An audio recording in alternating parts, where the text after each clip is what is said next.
So you've all been asking me so many questions in the comments down below and on Twitter. So here we go, I'm going to answer your questions coming up next.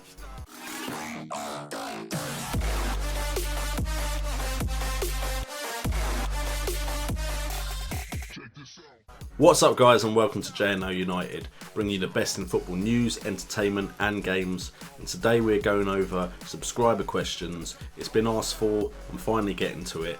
But before we get into that, I just want to quickly say, if you want me to rate your side, then we're going to tell you how to do that as well. And other than that, subscribe if you're new to the channel. We've been soaring in subscribers. Thank you so much for that. Hit that like button if you enjoy the video and I've answered your question. You should definitely hit that thumbs up button. And if you haven't used it yet, go use hashtag 30 days of FPL. Why not? You might as well. And let's get on with the video. First of all, before we get into the questions, I just quickly want to say, if you want me to rate your side, there will be an episode where I go through viewers' teams and give my thoughts on those teams. But if you want your team to be in that episode, then you have to tweet it to me with a screenshot. So a screenshot will be shown on the channel of your side and I will talk over your side. My Twitter is @JNOUnited, which should be on the screen right now, and that is the only way I will rate your side. It's not because I don't want to rate everyone's sides, it's because I'm getting requests from all angles and I just want to put one specific way of getting me to rate your team, and it will be on Twitter. I need the screenshot just for the video, so please send the screenshot as well and I will rate your side to the best of my ability. But unless I suddenly get a lot more time to go over the comments, that will be the only way I will rate a side. So @JNO United, send me screenshots of your sides and they should come up in a future episode.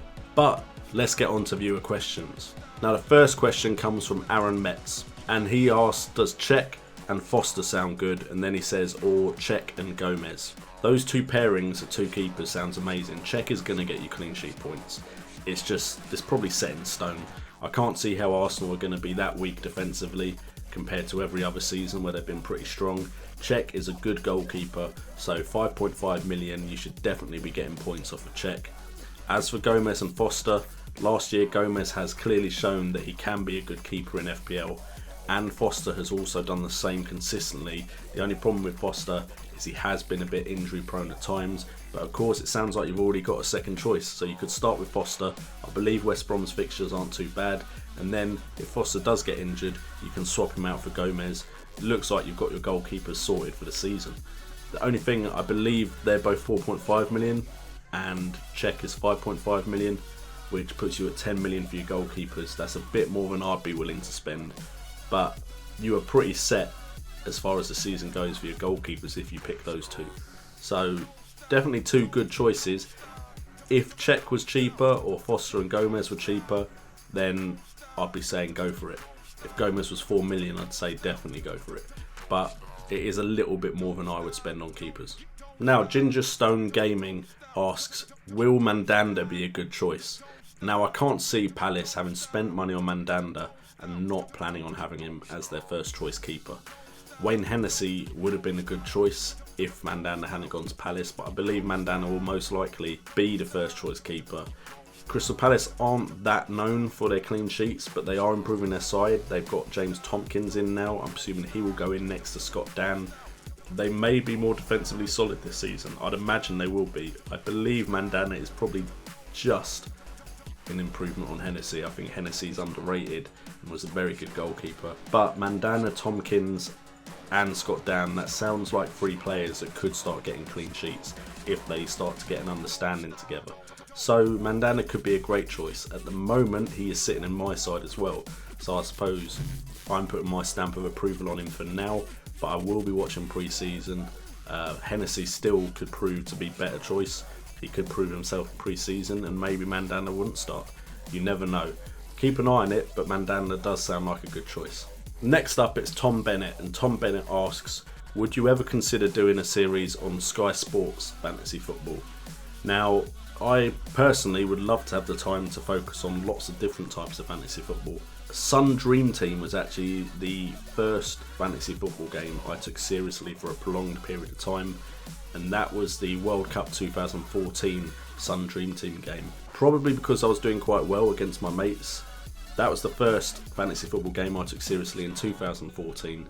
So if I ever got to the point where I had more time to do this, say the channel managed to bring in an income enough that I could get a part-time job or a job closer to home, because what I'm getting off of YouTube would, say, balance out my pay, then yes, I maybe would take on more than one fantasy football game. Sky Sports isn't one I've played myself ever. I've played a bunch of them, but FPL from the Premier League website has been the one I've found I prefer. I like it the best. I'm not going to say I know how all the other games run. So for now, I'll be focusing on Fantasy Premier League on the Premier League website. Doesn't mean later on in the future I won't go into other games, but right now I'm sticking with the Fantasy Premier League, and it's the one I know about. I don't want to talk about a game I don't really understand. Next up, it's James Mitchell, and he asks, I have Wilson, Defoe and Aguero.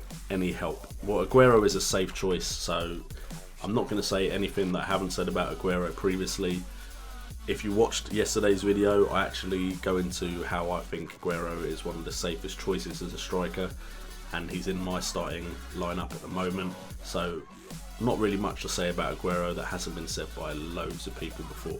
As far as Defoe and Wilson, I don't like when clubs change their managers, purely because I don't know how they'll line up. I don't know if it will go well for that club. So if Allardyce was still there, I'd have said Defoe is a good choice. As for Wilson, the team hasn't changed too much at Bournemouth, and I think Wilson will come in, and if the injury hasn't affected him too much, he should carry on in the same vein of form that he was in before he got injured last season. Of course, that's not set in stone either, but that's what I feel will happen. So Wilson is definitely a good budget striker. Defoe is a good budget striker if Sunderland can continue their form that saw them finish last season strong enough to survive, but I personally would prefer a second striker that is stronger.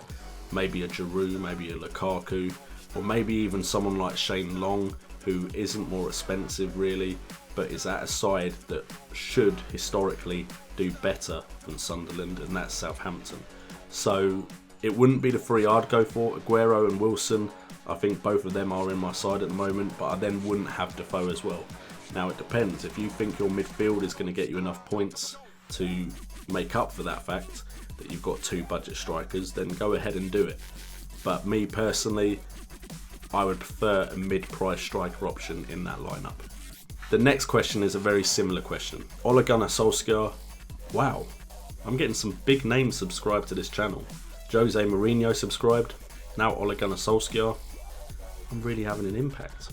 Anyway, to the question. He asks, what are your thoughts on having Gray and Wilson, or should I just opt for one? Now, me personally, like I said in the previous question, I would only opt for one of those. I prefer to only have to rely on one budget striker. There are strikers that are a bit more expensive, but you know are probably going to score a decent amount of goals. Players like Lukaku, Giroud, even slightly cheaper options out there, but you're confident that they're going to score in the season. Now, if either side that Wilson and Gray are in have a really bad season, then you're going to suffer. I also don't particularly like relying on promoted teams. I know Wilson proved me wrong last season, Igalo, Troy Deeney. You can come up and have an impact on the Premier League, don't get me wrong, I'm not saying that. I just don't know if I'm confident enough in me picking the players from the promoted sides that will perform well before I've seen them play in the Premier League, which is why I am leaning towards Wilson as a budget striker than the other options. That is also because I don't watch that much Championship. If I'm watching lower league football, it's the league my team are in, AFC Wimbledon, which is now League One. So maybe I will be watching the Championship in a few years, but I would go with Wilson if I had to opt for one of those, and I wouldn't play both. The next question comes from Stephen Riley, and he says, any thoughts on Matip?